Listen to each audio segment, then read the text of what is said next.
आपको क्या बोला गया है? मोड क्या है? मोड इज दैट वेरिएबल्स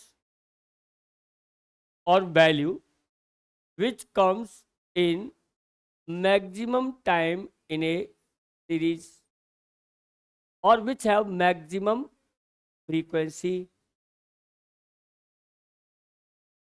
इसका मतलब मैं इसे कॉमन वैल्यू भी कह सकता हूं, यानी एक ऐसी वैल्यू जो किसी सीरीज में मैक्सिमम टाइम यूज हुई हो। तो जो वैल्यू मैक्सिमम टाइम यूज होगी उसकी फ्रीक्वेंसी भी सबसे ज़्यादा होगी। इसका मतलब हम ये कह सकते हैं कि द वैल्यू और variables which have maximum frequency is that variables known as my mode. इधर कर ली। मोड को किस सिंबल से हम रिप्रेजेंट करेंगे? कैट से रिप्रेजेंट करेंगे। किसे? कैट से। अब हेडिंग डालो, mode in individual series. Mode in individual series.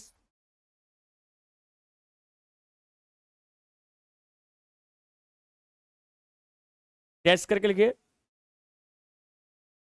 Under the individual series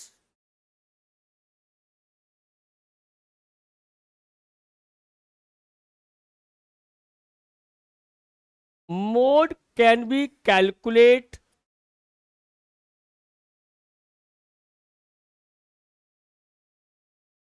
mode can be calculate by three methods।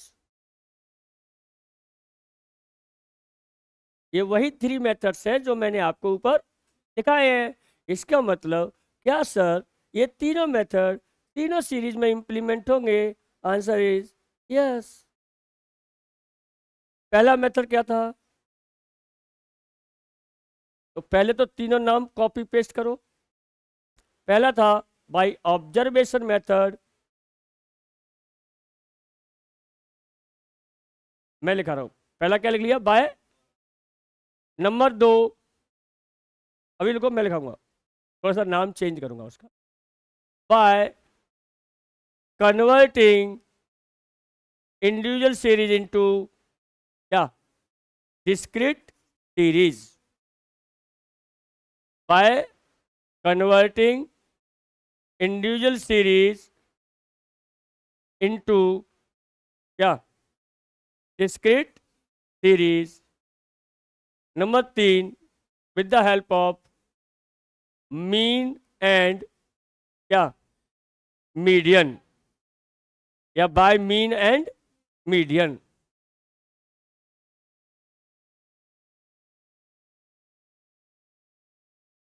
ठीक है, with the help of mean and median. अब पहली हेडिंग डाल लो। पहली हेडिंग क्या है? Observation method.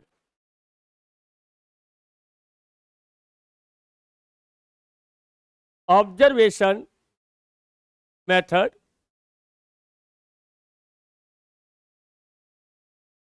इसके अंदर क्या होगा? हमारे पास इंडिविजुअल सीरीज यानी इंडिविजुअल सीरीज का डेटा दिया होगा। उस सीरीज में हम केवल देख करके ये बता सकते हैं कि हमारा इसमें मोड क्या होगा। तो जो वैल्यू मैक्सिमम टाइम उस सीरीज में यूज हुई हो वही वैल्यू मेरी क्या कहलाएगी? मोड। एग्जाम्पल लिखो जरा। 9, 7, 8, 10, 12, 6, 9, 5, 7, 8, 9, 12, 13, 15 and 16. Now, if you want to arrange this observation, then firstly arrange and find out which values or variables comes in maximum times under this series. तो बताइए, केवल देख करके ही बता सकते हो आप वैसे तो, कौन सा ऐसा ऑब्जर्वेशंस है जो मैक्सिमम टाइम्स यूज हुआ है? 9। 9 कितनी बार यूज हुआ है? 9 जो वर्ड है वो 3 टाइम्स यूज हुआ है। 9, 9 और ये 9। एनी अदर डिजिट्स जो 3 से ज्यादा बार यूज हुआ हो? Answer is no. तो माई मोड इज, मोड क्या कहलाएगा? Answer is 9। हो गया क्वेश्चन। ये ऑब्जर्वेशन, जिसमें केवल देखने से ही हमें पता चल जाएगा कि हमारा मोड कौन सा होगा। क्लियर? नेक्स्ट क्वेश्चन, ज्यादा बेटर है आप उसे अरेंज कर लें। क्या कर लें? अच्छा, इसी क्वेश्चन को क्या हम, इंडिविजुअल सीरीज है ये, क्या इसे हम डिस्क्रीट सीरीज में कन्वर्ट कर सकते हैं? कौन कौन कर सकता है? हाथ खड़ा करो बस। चलिए अभी हम सिखाते हैं, पहले एक क्वेश्चन और करिए इसका। सेकंड एग्जांपल लिखिए। Example second, 9, 10, 11, 12, 15, 18, 20, 30, 40, 11, 6, 7, 8, 11, 11, 9, 5, 6, 15, 7, 11. Please find out the mode. 11 is your mode. बोलिए आंसर इज क्लियर? क्या इसको देर लगेगी आपको फाइंड करने में? No. This is known as observation method under individual series, जिसमें हम आसानी से पता लगा सकते हैं कि हमारा मोड क्या होगा। ठीक है? ये मोड जो है कुछ ऐसे बिजनेस होते हैं जहां पर हमें बहुत हेल्प करता है। एक दिन आपको याद है मैं एग्जांपल दे रहा था कि मान लीजिए आप मार्केट में शॉपिंग करने गए हैं, आपको 5 साल के बच्चे के लिए जूता लेके आना है, लेकिन वो बच्चा आपके साथ मार्केट में नहीं गया है। अब उस शॉपकीपर से कहिए कि भैया मुझे 5 साल के बच्चे के लिए शूज चाहिए, तो वो जो दुकानदार है ऑटोमेटिकली एक ऐसा जूता निकाल के देगा जो उस 5 साल के बच्चे को आसानी से आ जाएगा। अब प्रश्न ये बनता है कि उस दुकानदार को कैसे पता चला कि उसको यही नंबर का जूता आएगा?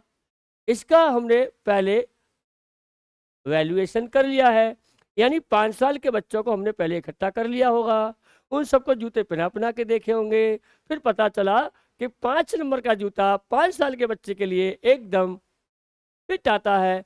एक आदि ऐसा बच्चा होगा जो एक्सेप्शनली जिसका पैर बड़ा हो या बहुत छोटा हो, लेकिन जनरली 5 साल के बच्चे को वो जूता आ जाएगा। और ये पता चला किसके माध्यम से? मोड के माध्यम से। जैसे अभी हम बात करें कि 11th क्लास के बैच में हमारे पास जो बच्चा होता है वो जनरली किस एज का होता है?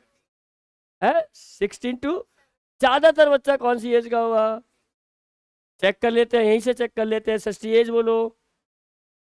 16 भूमि, 17, 16, 16, 16, कम मत बताना कोई। 16, 16, 16, हाँ 17। तो अब जनरली मैं यहीं से देखूं, एक सैम्पलिंग से चेक कर लूं। ज़्यादातर देखिए 11th क्लास के बच्चे जो बैठा है क्लास के अंदर, उसका एज जनरली क्या आ रहा है? तो what is my mode? Z बराबर 16। तो अब बाहर मेरे से कोई पूछे मनोज भाई आप इतने साल से पढ़ा रहे हो, आप ये बताओ कि 11th में जो बच्चा होता है उसकी एज क्या होती है? तो मेरा आंसर होगा 16। कैसे पता चला? मोड से। ऐसे ही अपन रेडीमेड कपड़ों की दुकान पर जाते हैं। आज तक मैं मार्केट में अपने लिए पैंट शर्ट ट्राउज़र वगैरह लेने नहीं गया। शादी से पहले जरूर जाता था, शादी के बाद नहीं गया, और ना ही मैंने आज तक अपने हाथ से कोई शर्ट पैंट या ट्राउज़र जैसी कोई चीज़ नहीं खरीदी है। जो भी मैं पहने हूँ ये मेरी गृह मंत्रालय द्वारा लाए हुए कपड़े हैं। अब उस गृह मंत्रालय को कैसे पता कि मेरे हस्बैंड को इस नंबर का आता है, क्योंकि ये और दुकानदार को बोल देते हैं मेरे हस्बैंड का एज इतना है, 55 साल का है, उसको निकाल के दे दीजिए। तो क्या होता है, ये सब पता चलता है कैसे? मोड से। कैसे चलता है? मोड से। चलिए अब हेडिंग डालो, mode in individual series, mode in individual series by converting into क्या discrete series, by converting into discrete series।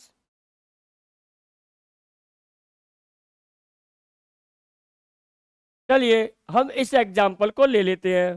कौन से वाले को ले लें? इस एग्जाम्पल को पहले लिख लीजिए आप। इस वाले एग्जाम्पल को आप लिख लीजिए पहले अपनी नोटबुक पे।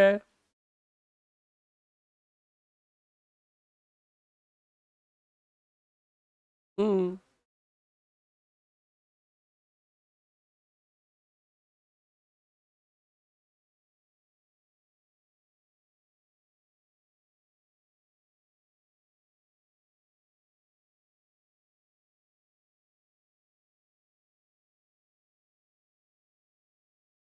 लिख लिया। चलिए अब इस इंडिविजुअल सीरीज को देखो, सब लोगों को कन्वर्ट करना आना चाहिए। ये कन्वर्जन शायद मैंने सिखाया हुआ है, ऐसा तो नहीं सिखाया हो, और कुछ लोग भूल गए फिर समझते हैं। चलिए इसमें सबसे छोटी वैल्यू बताओ कौन सी है? 5। पहले देखेंगे, नोट कोई नहीं करेगा तो मैं कसम अपनी अपनी।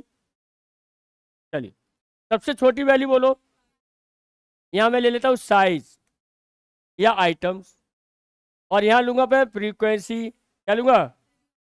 सबसे छोटी वैल्यू बोलो। असेंडिंग ऑर्डर में अरेंज कर लीजिए।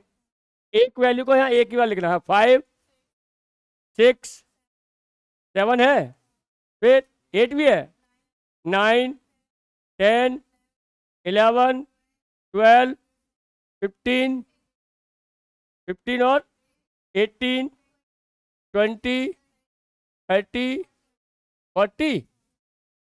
ये मेरे को साइज मालूम पड़ गया। बोलो कोई दिक्कत यहाँ तक? इनको लिखने में कोई दिक्कत? बोलो। ऑल ऑब्जर्वेशंस सिंगल टाइम मैंने साइज में लिख लिया। अब हमें ये देखना है कौन कौन सी वैल्यू कितनी कितनी बार आई है। अब मुझे काउंट करके बताओ 5 जो है वो कितनी बार आया है? 5 केवल एक बार आया है, तो एक बार। दूसरा 6 कितनी बार आया है? 1 और 2, 2 टाइम्स। उसके बाद 7 कितनी बार? 1 7 0, 1 7 0, 2 टाइम्स। हाँ 8 कितनी बार आया है? 1 टाइम। 8 1 टाइम आया है। उसके बाद 9 1 और 2, 2 टाइम्स। 10 कितनी बार आया है? 1 बस 1 टाइम यूज हुआ है, तो इसकी फ्रीक्वेंसी क्या हो जाएगी? 1। उसके बाद 11 1 2 3 4 5 टाइम्स, तो इसकी फ्रीक्वेंसी क्या हो जाएगी? 5। उसके बाद 12 1 टाइम। 15 बोलो।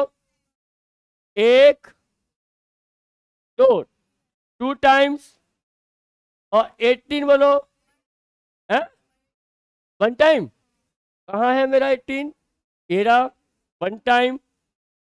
उसके बाद 20 बोलो, एक ही बार आया है, इसकी फ्रीक्वेंसी क्या हो जाएगी? 1। 30 कितनी बार आया है? 1। और 40 आल्सो कम्स इन 1 टाइम 1।